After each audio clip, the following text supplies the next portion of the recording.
একদা এক বনে একটি অহংকারী কাক বাস করত। সে তার উড়তে পারার ক্ষমতা নিয়ে খুব গর্বিত ছিল। সে মনে করত, তার মতো উড়তে আর কোনো পাখিই পারে না। সেই বনের পাশেই ছিল এক বিশাল হ্রদ। সেখানে এক ধবধবে সাদা রাজহাঁস সাঁতার কাটত। তার শান্ত ও ধীরস্থির স্বভাব ছিল সবার পছন্দের।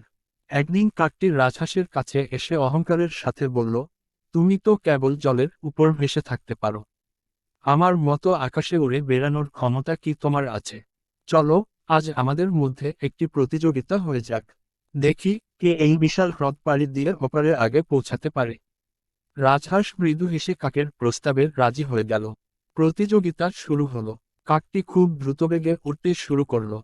সে কখনো উপরে উঠছিল, কখনো নিচে নামছিল এবং রাজহাঁসকে পেছনে ফেলে অনেক দূর এগিয়ে গেল। সে ভাবল, এই প্রতিযোগিতায় সেই জিতবে। কিন্তু হ্রদের মাঝামাঝি এসে কাকটি ক্লান্ত হয়ে পড়ল।